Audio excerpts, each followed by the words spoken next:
Hola estudiantes, ¿cómo están? Espero que anden bien. Bueno, la clase hoy está comprendida por la ventilación mecánica no invasiva, ya metiéndonos un poquito de lleno en la unidad número 3. Esta terapéutica se comienza a implementar cuando las medidas de oxigenoterapia no empiezan a ser eficaces para la persona y por lo tanto hay que empezar a ir de lo menos complejo, ¿sí? Hacia lo más complejo, para satisfacer las necesidades requeridas por la persona, ¿no? Dentro de los objetivos, ¿no?, de esta terapéutica, y comenzando un poco en el tema, hay que identificar las ventajas y precauciones de los dispositivos no invasivos de ayuda ventilatoria, identificar lo relativo a la aplicación clínica y de la práctica cotidiana del profesional de enfermería en relación con la BNI.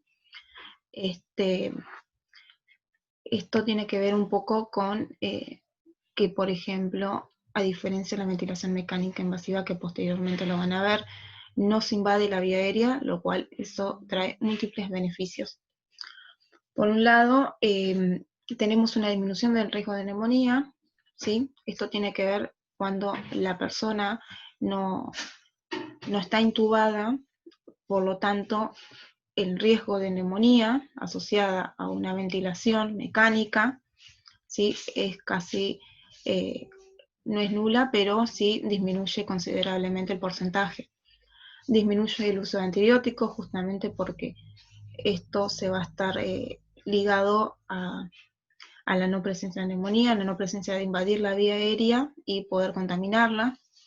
Se va a evitar el uso de sedantes y bloqueadores o bloqueantes neuromusculares, porque para esta práctica la persona tiene que estar consciente y colaborar con el proceso. Se van a preservar los mecanismos de defensa de la vía aérea, lo que es el reflejo de oxígeno, por ejemplo, ¿sí?, lo que es la devolución. Se preserva la fonación, que también es clave, ¿sí?, para la efectividad, y evita las complicaciones propias de invadir la vía aérea y acorta el tiempo de estadía en la unidad de cuidados intensivos. Dentro de las precauciones y contraindicaciones para el uso de la BNI en la unidad de cuidados intensivos, es por un lado el deterioro del sensorio de la persona. Como le comentaba anteriormente, la persona tiene que estar consciente y colaborar con el proceso, ¿no? Yo tengo una persona que está con un Glasgow bajo, ¿sí? Entonces ya uno tiene que empezar a pensar en otro tipo de terapéutica. Lo van a ver más adelante, pero bueno, una de las consideraciones para utilizar la ventilación mecánica invasiva, ¿sí?, es un Glasgow de 8 y menor. Si yo tengo un Glasgow de 8 o menor a 8, no puedo utilizar la ventilación mecánica no invasiva, ¿sí? Tengo que optar por otra medida un poco más completa para el tratamiento. El compromiso con el estado de conciencia. Personas que requieran intubación orotraqueal de forma inmediata, por ejemplo, las personas que están politraumatizadas, o una persona que está con un paro cardiorrespiratorio, y que la persona también, si presenta una inestabilidad hemodinámica que requiere drogas vasopresoras, tampoco estaría adecuándose a este dispositivo. Cuando hablamos de ventilación mecánica no invasiva, lo que se hace es, se utiliza un ventilador mecánico, ¿sí? Se eligen diferentes modalidades, que ya lo vamos a ir viendo, y pero sin invadir la vía aérea. O sea, el ventilador mecánico no va a estar conectado con un tubo orotraqueal, ¿sí? Siguiendo con las precauciones y contraindicaciones, vamos a tener una insuficiencia respiratoria por obstrucción laríngea o traqueal, ¿sí? En estos casos tampoco está aconsejado, ¿sí? Una hipoxemia refractaria, una hemorragia digestiva en curso, mal manejo de secreciones, mala protección de la vía aérea, por ejemplo, los lesionados medulares altos que tienen parálisis diafragmática o parálisis de los nervios frénicos, ¿sí?, que inervan el diafragma, que no tienen por ahí dentro del mecanismo de defensa una tos efectiva, personas con alteración de la conciencia o trastornos dilutorios severos.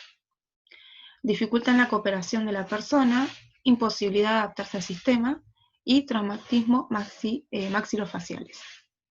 Es importante que para el uso de la BNI haya una sincronía entre la persona y el ventilador mecánico para que ésta sea efectiva.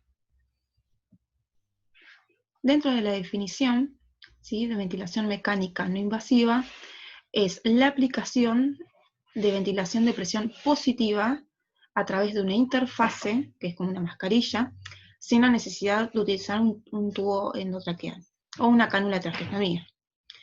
Incluye, bueno, modalidades como CPAP, presión soporte y mezcla de gases. Bueno, dentro de los objetivos de la ventilación mecánica, la misma se va a implementar en la insuficiencia respiratoria aguda, nos permite reducir la intubación orotraqueal, hasta incluso evitarla, ¿sí? Reduce también la tasa de mortalidad y la estadía hospitalaria. Como decíamos, evita la intubación orotraqueal y sus potenciales complicaciones, reduce el trabajo respiratorio y corrige la hipoxemia y la acidosis respiratoria. Dentro de las indicaciones más relevantes para la ventilación mecánica no invasiva, tenemos como uno de los gold standard, ¿sí?, que se utiliza para el EPOC. Después para edema agudo de pulmón de origen cardiogénico, ¿sí? Esto, por ahí la aclaración de origen cardiogénico tiene que ver por una cuestión de que aumenta el gasto cardíaco y disminuye la precarga del ventrículo derecho. Falla respiratoria aguda en sujetos inmunodeprimidos, una neumonía, un trauma de tórax, también un posoperatorio, cuidados paliativos, enfermedades neuromusculares y destete o falla en la intubación orotraqueal. Esto quiere decir que, por ejemplo, esto último, la persona ya transcurrió un proceso de ventilación mecánica invasiva y en el momento del destete, del weaning, ¿sí?, que lo van a ver a posteriori, se puede utilizar la ventilación mecánica no invasiva para evitar nuevamente no invadir la vía aérea con el tubo orotraqueal y conectarlo a un ventilador mecánico. Dentro de los puntos claves, como para recordar, es evitar las complicaciones propias relacionadas de invadir la vía aérea. Reducir el trabajo respiratorio, también reagudización de POC o edema agudo de pulmón de origen cardiogénico, y tener en cuenta que la persona con una falla respiratoria aguda no es sinónimo de intubación orotraqueal, sino que tenemos por ahí otras terapéuticas previas para implementar hasta una ventilación mecánica invasiva. La aplicación de ayuda ventilatoria demanda de personal calificados y entrenados para esta función, ¿no? Ahora, entrando un poco a las interfaces, nosotros cómo vamos a ventilar a una persona sin invadir la vía aérea. Bueno, con este tipo de mascarillas, ¿no? Existen varias mascarillas que cada uno se va a tener que ir adecuando a la fisionomía de la persona y a lo que se requiera, ¿no? Tenemos mascarillas oral, que son entre los labios, tenemos mascarilla nasal, nariz, almohadilla nasal, que exclusivamente se adapta a las narinas, oronasal, que cubre la boca y la nariz, y tenemos la total face o facial total, que abarca todo el rostro, y una interfase de helmet que tiene que ver con que cubre toda la cabeza y el cuello de la persona. Acá abajo podemos visualizar alguna, ¿sí?, de estas mascarillas. Ahora bien, uno cuando empieza a elegir la interfaz ideal, tiene que ver o valorar ciertos criterios, ¿no? Como enfermero, valorar ciertos criterios. Esta interfaz tiene que evitar las fugas excesivas, o sea, no debería fugar, no tiene por qué fugar.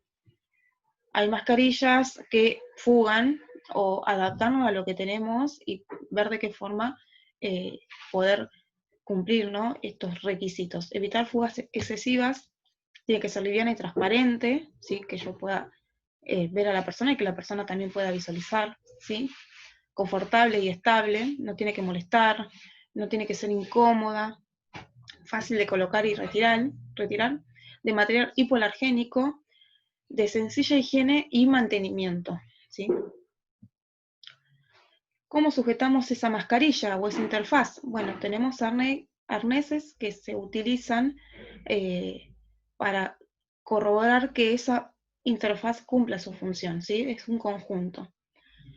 Mantiene la interfaz en su correcta posición, ¿sí? El arnés, siempre se va a usar un arnés para cada interfaz. Tiene que ser de fácil colocación, suave y liviano. Y de fácil sujeción también. Bueno, ¿cuáles son entre las complicaciones por ahí más comunes de estas mascarillas o interfaces, ¿no?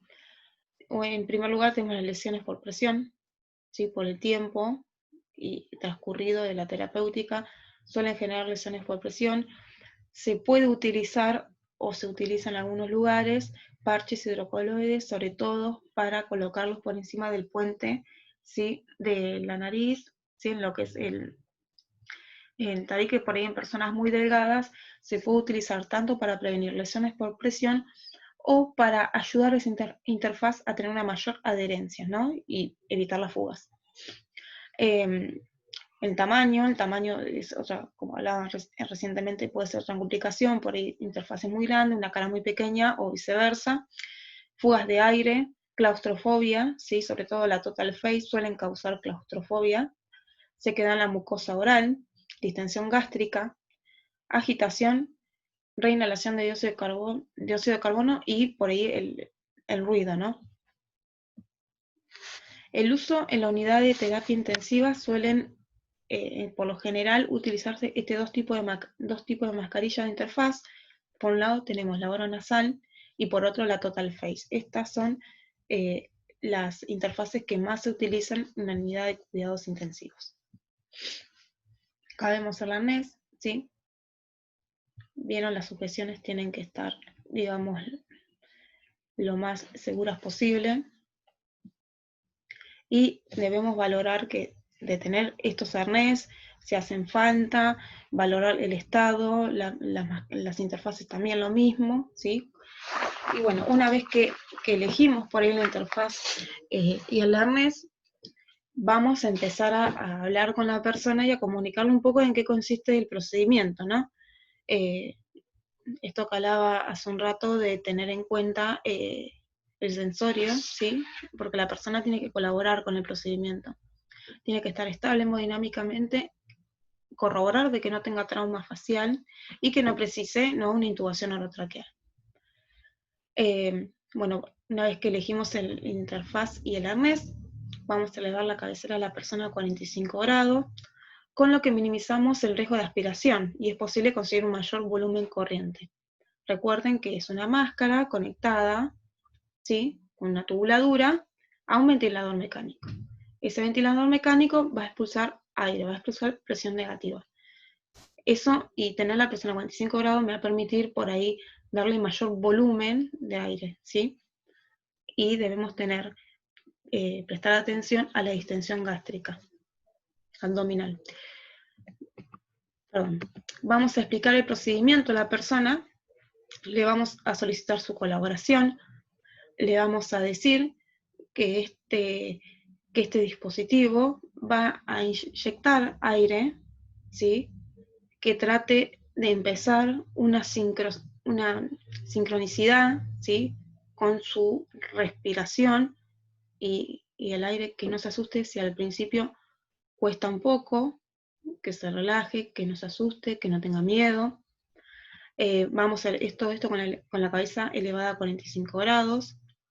Mientras tanto, vamos a monitorizar las constantes vitales, la frecuencia cardíaca, respiratoria, tensión arterial, la saturación, y valorar el patrón respiratorio, ¿sí? Vamos a elegir el tamaño adecuado de la mascarilla facial y realizar el ajuste manual que haga falta para evitar las fugas y disminuir la ansiedad, ¿sí? Por lo general, si antes de conectar el ventilador mecánico, podemos probar la interfaz y el arnés a la persona para ver cómo se adapta, si hay que realizar alguna modificación mucho mejor, porque si no en el proceso la persona se va a sentir un poco ansiosa y desesperante, va a pensar que no está funcionando, que le falta el aire, ¿sí? Entonces son cosas como a tener en cuenta. Vamos a humedecer las mucosas, a hidratarse, ¿sí? A hidratar a la persona. Y bueno, esto a almohadillar la prominencia nasal para evitar lesiones por presión. Cuando vamos a sujetar el arnés, debe garantizar que la interfaz quede bien sujeta y corroborar de que tampoco quede demasiado ajustado, ¿sí? Vamos a controlar hemodinámicamente a la persona y vamos a valorar los datos de laboratorio, particularmente la gasometría arterial. Vamos a realizar la higiene e ingesta de la persona en los periodos de reposo, siempre que su estado lo permita. ¿Sí? Por ahí en ocasiones la persona está conectada, de acuerdo a la indicación médica, por ahí está conectada 4 horas a la mañana, 4 de la tarde, eso se va viendo, tiene que ver un poco con el estado del sujeto. Aspiración de secreciones cuando la persona no sea capaz de expulsarla por sí mismo, o si bien hacer fisioterapia respiratoria, asistir en la tos, ¿sí? Vigilar la posible distensión abdominal por el aire de ingreso. Si es preciso, vamos a colocar una sonda nasogástrica en prevención de vómitos. Y vamos a intentar la adaptación, ¿sí?, del sujeto ventilador de forma sincrónica, lo más eficaz posible mediante una comunicación verbal y no verbal. O bien se puede administrar mi indicación indicada con el objeto de disminuir la sensación de disnea y la ansiedad. Por lo general, como primer medida, debemos ir por la contención psicológica verbal, ¿sí? Dentro de estos cuidados, también podemos diagnosticar, podemos tener un deterioro de integridad cutánea, ¿sí? Por el uso de la interfaz, podemos tener un deterioro de intercambio gaseoso, ¿no? Como un patrón respiratorio ineficaz, ¿sí? Como para tener en cuenta en estos procesos. Siempre la valoración respiratoria es importante en estas personas, previamente, durante la terapéutica. Bueno, esa ha sido la clase. Los espero en el foro de consulta. Cualquier duda que tengan, no duden en escribirnos por mensaje privado, cualquiera de las docentes. Este, siempre son bienvenidos. Así que bueno, los esperamos con las dudas. Muchas gracias.